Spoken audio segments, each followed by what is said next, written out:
Boa noite. Estamos iniciando mais um programa Propaganda e Marketing. Nesse espaço, nós falamos sobre propaganda, sobre marketing, como essa indústria consegue colocar o seu produto e consegue colocar o produto do cliente na evidência junto ao mercado consumidor. Esse nosso programa vai ao ar de segundas, quartas e sextas-feiras, sempre às 22h30. Está aqui conosco Anderson Fercil, que sabe tudo sobre economia compartilhada. Boa noite, Anderson. Boa noite, Ari. É sempre um prazer estar aqui com vocês, né? E eu fico muito feliz de ter esse bate-papo nosso, sempre muito agradável, com pessoas muito inteligentes. Hoje a gente tem aí a grata presença aí do Flávio Cantoni, né, da Inspira. Flávio, eu costumo dizer que os bastidores são muito... O programa é legal, mas os bastidores são muito melhores. Parece que é mais relevante, né? Então, assim, eu queria que você falasse um pouquinho pra gente da Inspira, né, os trabalhos que você vem desenvolvendo, né, essa metodologia sua de análise do cliente, né? Vamos conversar um pouquinho sobre a Inspira.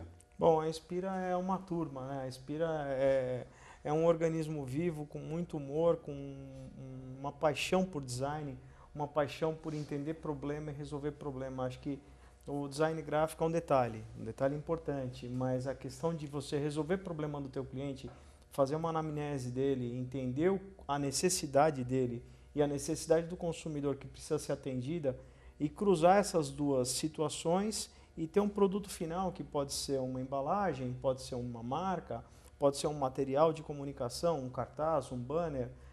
Nosso campo de batalha é o offline. A gente escolheu esse campo de batalha porque a gente é oriundo do varejo. Eu trabalhei em empresas grandes do varejo, como Balduco, Chupa Chups, e nesse contexto a gente aprendeu a como servir uma empresa para ela fazer o sell-in, ou seja, ela pôr produto dentro do varejo, dentro da padaria, dentro do supermercado, dentro da conveniência, e estimular também eles a fazerem o sell-out, ou seja, vender para o consumidor final.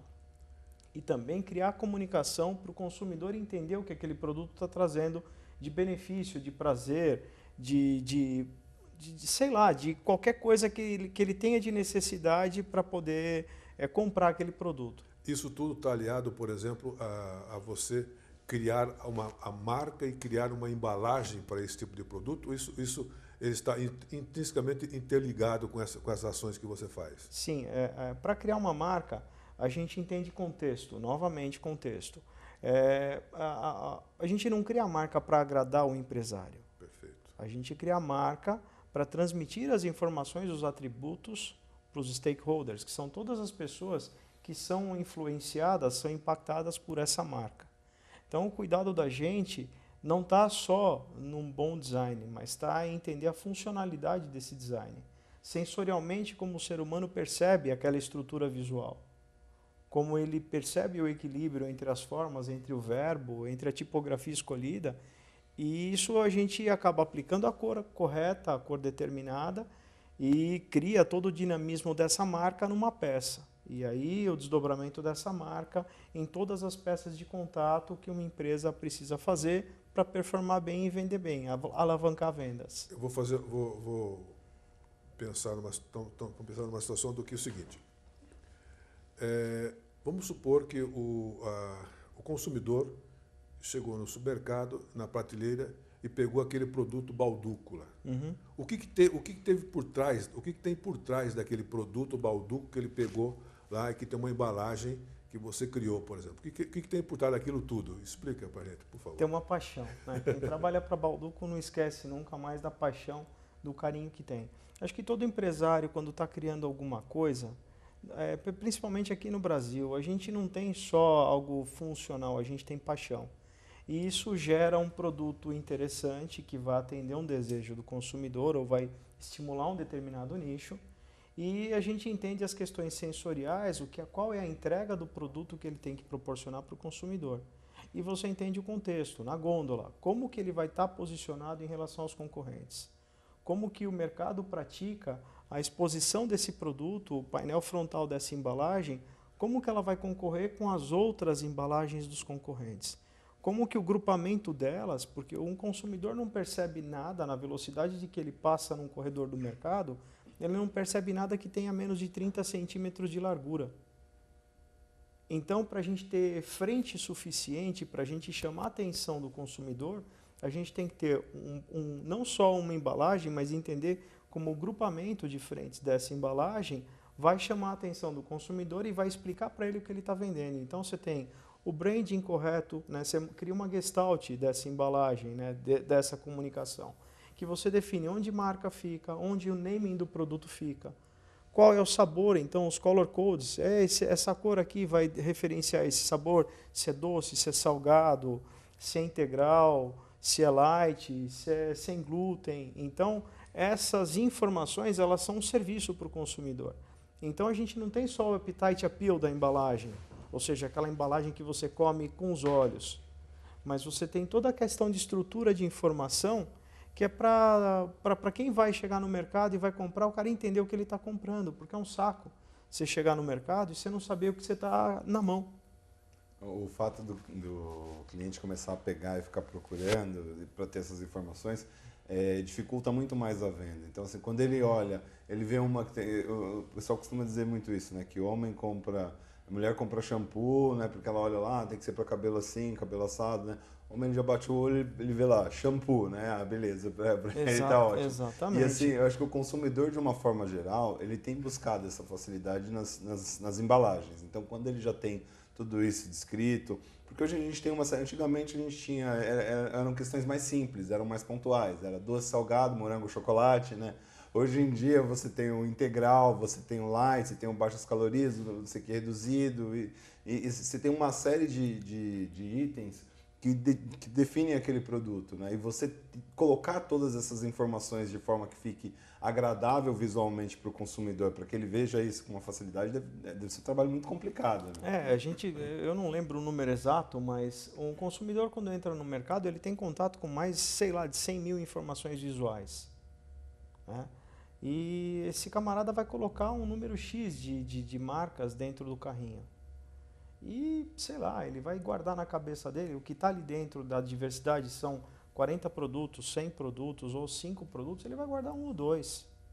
A quantidade de informação que a gente tem à disposição hoje no offline é muito grande, no online é gigantesca. Tanto é que uma criança de 3 anos de idade hoje lida com mais informações do que um imperador de Roma lá atrás.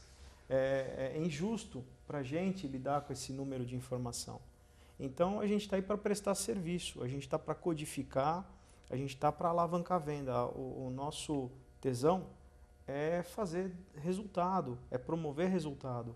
A Pan é um cliente nosso, que a gente tem um desafio muito bacana, que é pegar embalagens de produtos que são com 80 anos de existência, 50 anos de existência, e pegar esse saudosismo, pegar essa coisa que a gente tem do carinho da infância da gente, dos avós da gente, e pôr de uma roupagem adequada para o mercado atual.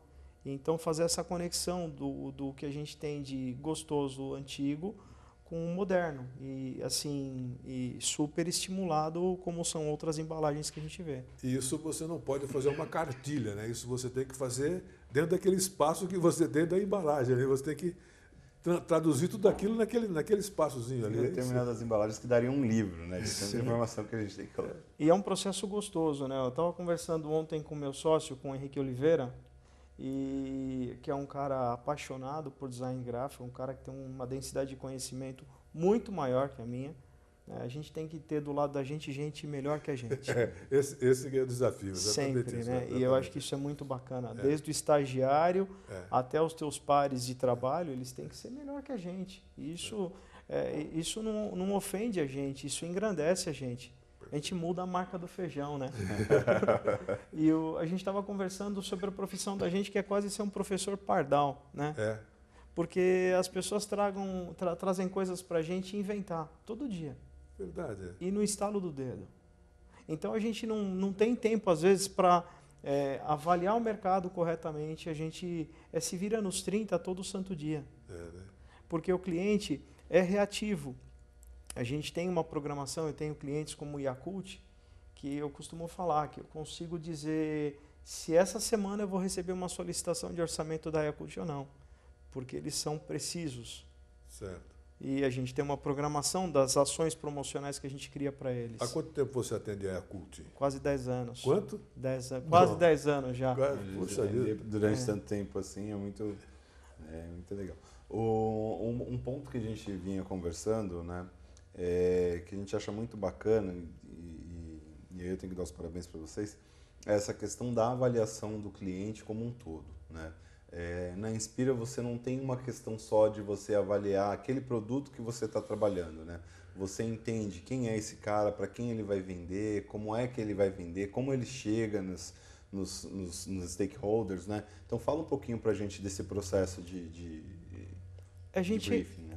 Os clientes têm uma necessidade latente de aumentar a venda, a gente tem um contexto político, econômico aí que está totalmente desfavorável para o empresariado, e a gente tem um grande respeito por todo mundo que está aí tentando vencer. Seja o vendedor, seja a moça que resolveu empreender com um brigadeiro, seja o cara que tem uma distribuidora, o cara que tem um mercado, o cara que tem uma fábrica, todo mundo está defendendo o seu pão. E o nosso respeito por quem está querendo colocar pão na mesa é muito grande. Então, por ter esse respeito ao dinheiro alheio, a gente quer entender que esse dinheiro seja bem aplicado e traga o máximo de resultado possível. Então, a gente tem um processo de anamnese, que são perguntas, a avaliação minha, do Henrique, e da equipe também, que às vezes a gente leva junto para poder conversar, para poder entender qual que é a necessidade, quais são as percepções das pessoas com relação àquele produto ou àquela empresa. Então, disso a gente monta um mapa mental. Quem me conhece sabe que eu sou fã dessa ferramenta. E a gente monta um mapa mental e a gente contextualiza a empresa, contextualiza as peças que a gente pode produzir para essa empresa dentro do ambiente offline. A gente aciona nossos parceiros competentes online para entregar, porque a gente acredita nessa especialidade. Então, a gente faz essa análise, entende onde ela vai brigar, qual o recurso que o cliente tem para aplicar, de verba, de disponibilidade de tempo, e monta um plano para isso. Vamos entender isso daqui a pouco, depois do nosso intervalo comercial.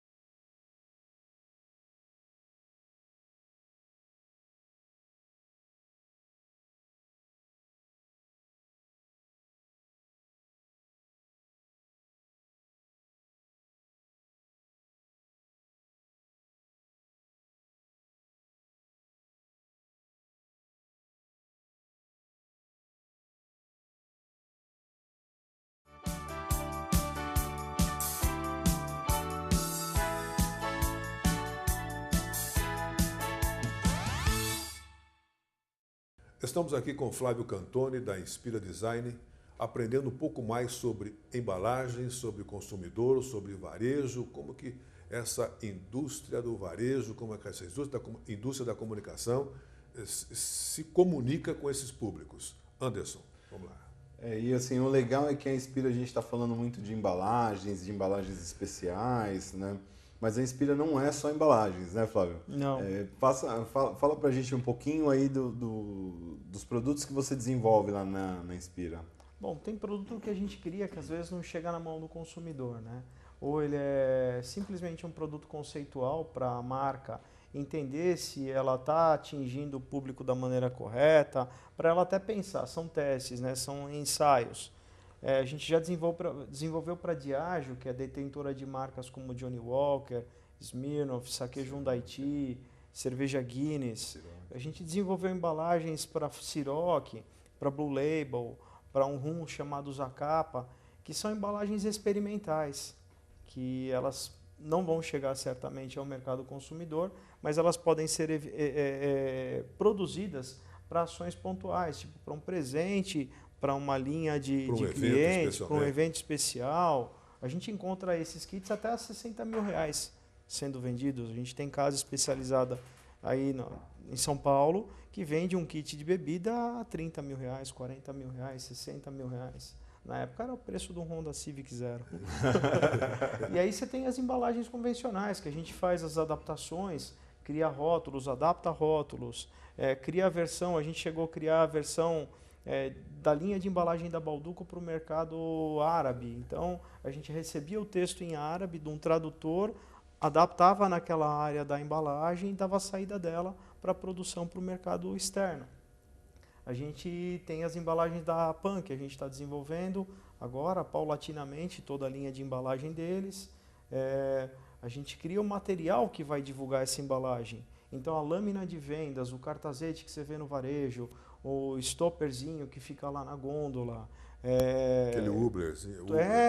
Todo esse material de apoio a gente acaba desenvolvendo, que é um desdobramento da embalagem. Então, a embalagem é uma grande porta de entrada para uma agência performar dentro desse mercado dessas grandes empresas. Você criou a embalagem, você acaba desenvolvendo todo o resto da comunicação.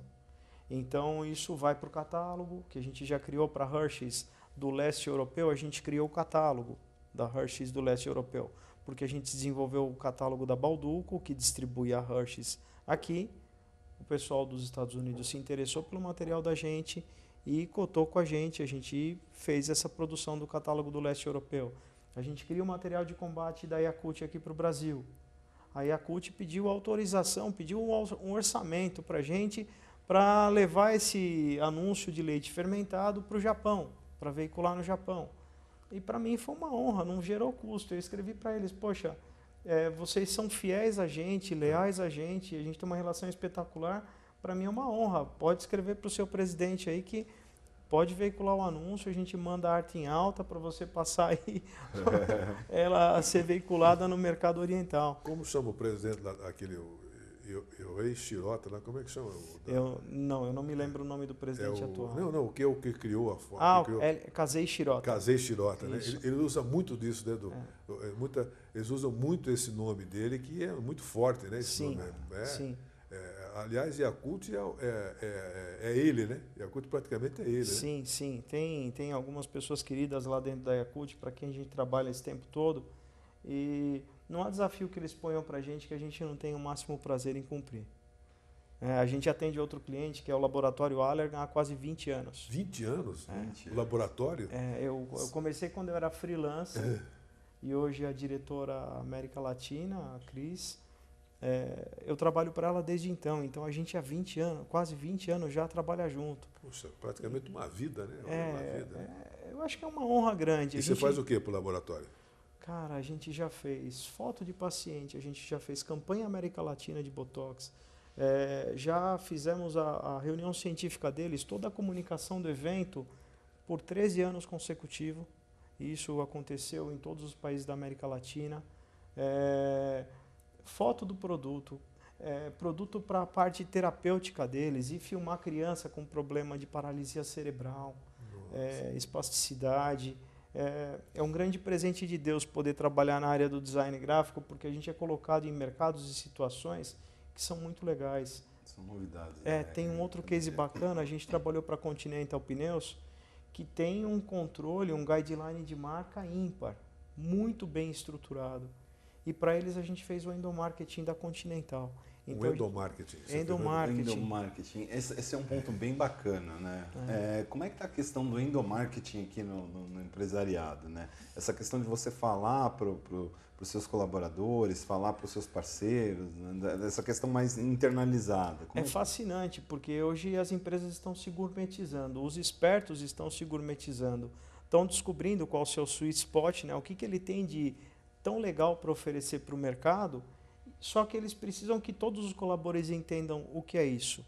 Então, a gente tem cases aqui como o Instituto CAMI, que é o Instituto de Saúde Integrativa, que a gente está fazendo um trabalho muito primoroso. As meninas têm um drive assim espetacular para a área que elas atendem, elas são inovadoras, e a gente está construindo uma linha de comunicação para a equipe entender o que as duas, a Michelle e a Karen, estão fazendo lá para trazer gente nova. E a gente está fazendo essa transmissão de informação para os colaboradores, vai partir para a sinalização interna e vai começar a propagar para o mercado. Então a gente entende aquela marca delas, organicamente, como que ela fala com o paciente? O que que ela tem para transmitir? Então, todos os elementos e todos os colaboradores estão alinhados com o propósito das duas. Independente disso, já aconteceu o caso, por exemplo, de você, quando você apresenta essa sugestão, vamos tratar isso como sugestão, é comum você falar para o cliente assim, isso pode, isso não pode, isso é interessante, isso aqui é interessante, isso aqui... É comum você ter esse contexto com ele? É comum ter isso aí com ele? Olha, eu hoje com 20 anos de idade, né? Só que não, a gente vai adquirindo um pouco mais de maturidade, a gente tem consistência e tem firmeza para falar para o cliente não. Da mesma forma que você contrata um advogado para defender sua causa e você vai ter que trilhar o caminho que ele está traçando, a gente pede que o médico vai determinar um tratamento e você tem que seguir à risca, porque senão você não é curado. A gente, como designer, como responsável do trabalho dessa marca, a gente tem essa mesma aspiração, a gente tem esse mesmo direcionamento. Que se a gente é contratado pelo conhecimento e pela competência da gente. E eu não vou por vaidade, eu vou por funcionalidade, eu estou defendendo o dinheiro. Se o cara é apegado àquele logo que ele tem que já não serve mais, eu falo, cara, não mata ele. Mas põe uma lona em cima e guarda na garagem. Roda com essa marca nova que ela vai te deixar mais bonito. Você vai economizar combustível, você vai chegar mais rápido, você vai causar uma percepção adequada. Então eu já tive contextos que eu tive que falar para o cliente que o logo dele era feio. Tá. Okay. Ele entendeu isso? Logo, ele entendeu? Por falar em logo, tem umas imagens dos logos aqui que o Flávio desenvolveu, tanto de empresas de Guarulhos... Eu não, minha equipe, pelo amor de Deus. Hoje eu sou, Inspira, né? Hoje eu sou office boy da empresa. É que hoje o Flávio é a cara da Inspira aqui. Então, que vocês desenvolveram, né? Esses logos estão bem bacanas, a gente já deu uma olhadinha. Você ia falar da questão do logo do cliente... Assim, o contexto do cliente, às vezes, não ter a percepção correta. Ele tem a senioridade da venda, mas, às vezes, o cliente tem um sentimento dele que, às vezes, pode ser que não corresponda com a necessidade do mercado ou com a verdade. E, muitas vezes, eu já tive errado estrategicamente com a minha empresa e ouvi amigos, ouvi parceiros de trabalho. Eu falei, nossa, graças a Deus que você estava aqui para me falar. Isso. Porque a gente não é dono da verdade. A gente zela para que o caminho esteja no caminho dela. E a verdade nunca é única. Ela muda toda hora. E tem que existir aí uma humildade de ambas as partes, né? Sim.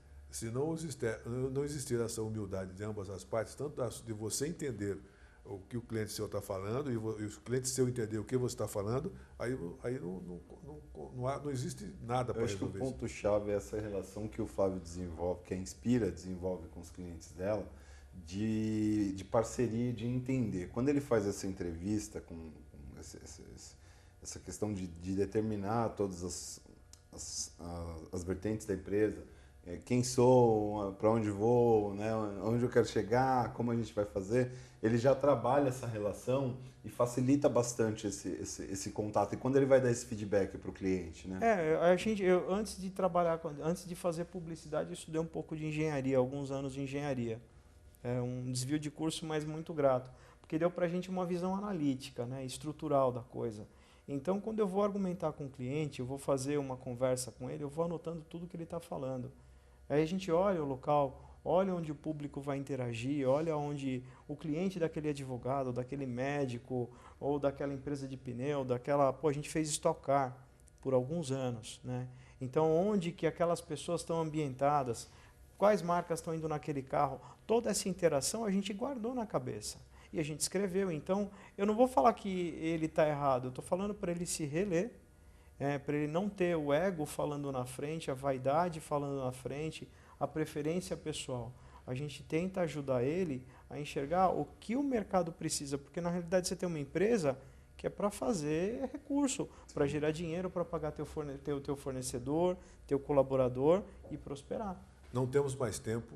Infelizmente já acabou. Você vê como o tempo passa? Nossa, muito rápido. Deixa só o seu contato, Flávio, por favor. Deixa o seu contato. Nosso site é www.inspiradesign.com.br. Nossa fanpage é Inspira Design.